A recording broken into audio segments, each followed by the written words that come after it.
update on our search and rescue efforts for Austin Stefanos and Perry Cohen. First of all, this is still an active and open search. We are searching today. However, we have made a decision that we will suspend at sunset tonight. So by sunset, or by suspension, what we mean is if new information comes to light, we have the ability to reopen the case. So I do want to express my heartfelt condolences to the family. I met with them on Wednesday. Obviously, they're going through a traumatic time, and I just want to express my heartfelt sympathy to them. The Coast Guard dedicates its best efforts to every search and rescue case. But this one was particularly painful because a lot of the people that were out there searching have kids about the same age. I have a 14-year-old and a 13-year-old. So the decision to suspend was excruciating and gut-wrenching for me personally. We made a decision to extend our search efforts because there was some uncertainty as to when the boys may have went into the water. From Friday when they left Jupiter to Sunday when we found that capsized boat. We also took into account their age and their combined will to live. We never discount that. I do want to highlight that this was a true all-hands-on-deck effort between the Coast Guard, our brethren in the Department of Homeland Security, Department of Defense, our state and local partners, as well as the government of Bahamas. Together, we covered an area just shy of 50,000 square nautical miles. It ranged from Jupiter Inlet up to Cape Hatteras, North Carolina, and 270 miles to the east of Savannah, Georgia. It was a huge area. And because we had multiple assets searching simultaneously, we conducted 30 days of searching within this 8-day window. I know those statistics will not ease the pain of the families. I appreciate that. But I hope at some point in the future they can take solace from the fact that hundreds of people searched thousands of miles because we were desperately committed to try to find Austin and Perry. That is my hope. I can take a few questions.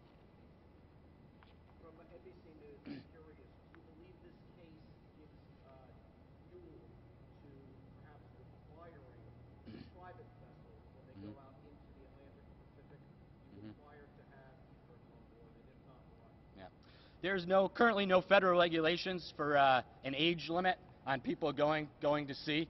We encourage all mariners to be safe when they go out there because the marine environment can be potentially dangerous, but there's no efforts now. We highly recommend all mariners utilize EPIRBs, electronic position indicating radio beacon. It's the best way to help us find you if you are in some type of emergency at sea. But do you believe this is a moment to require them? So that Yeah. We recommend all boaters use that. Use those EPIRBs. Captain, can you get into the details of how you adapted your search as the days went on?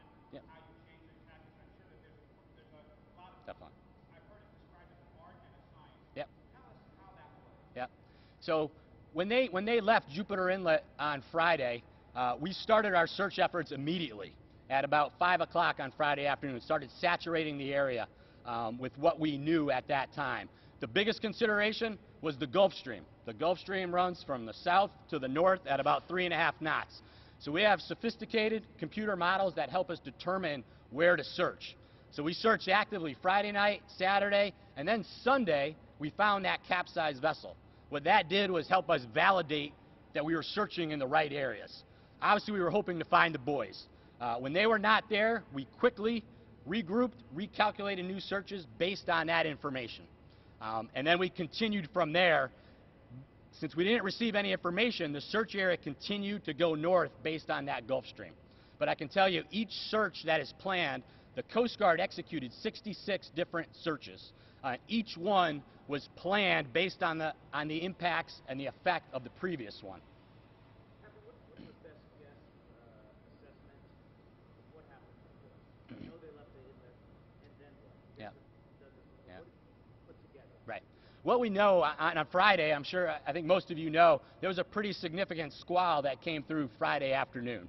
So that was a potential for them to either get caught in that squall, and whether they were just disabled and drifting, or maybe they capsized at that point, we don't know. And that's why the uncertainty between when they entered the water was between Friday, when that squall came through, and Sunday, when we found the capsized vessel.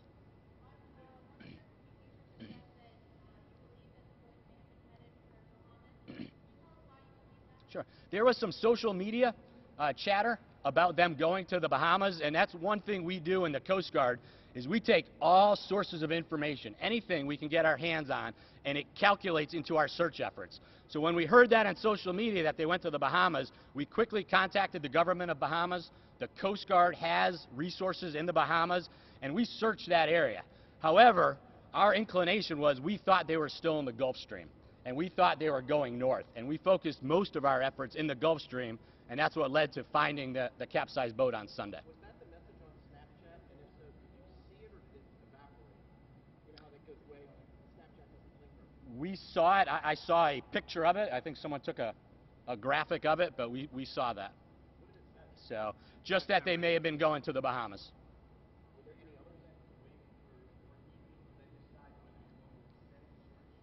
others? I couldn't hear you.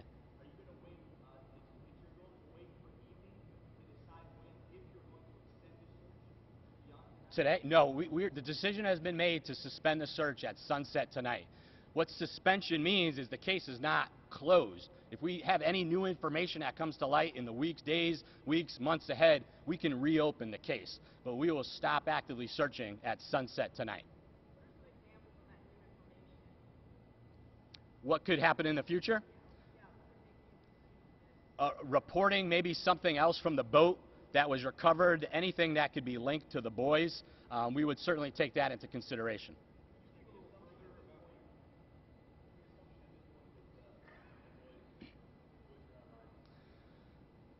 That's, you know, we do search and rescue efforts, and it's based on a lot of the art and the science that goes into this. The science is based on how long, you know, what physiology says how long you can live in the water. So we base it on that, but then we also take the art into consideration of it, is the age of these boys, their will to live, their familiarity with the water. We took all that into consideration, and that helped us make that decision to extend the search. But we do search and rescue operations. Right. We believe we reached the limit for our effective search and rescue efforts.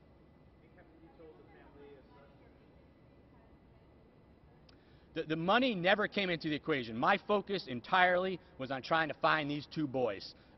We are budgeted to do search and rescue. I never asked anybody about how much this would cost. I used all the resources that we had available to us.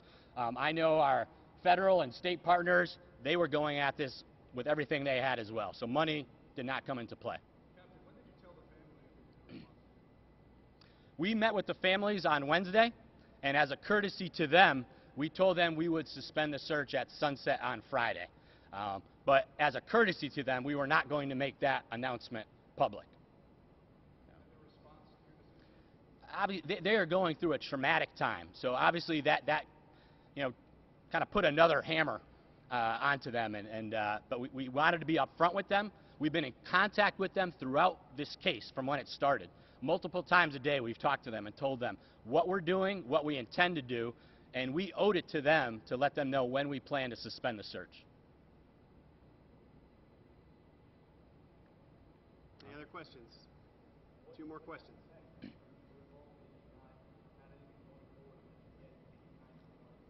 That's correct. That's correct. Last question. Last question. Some chatter online. Some people saying, like, if these were just two kids in the middle of nowhere in a poorer neighborhood, wouldn't have gotten on beach searching. What do you say to that? I say in the United States Coast Guard, we treat every case equally, and we are going to execute it with our best efforts. We're going to attack that case. Thank you all very much.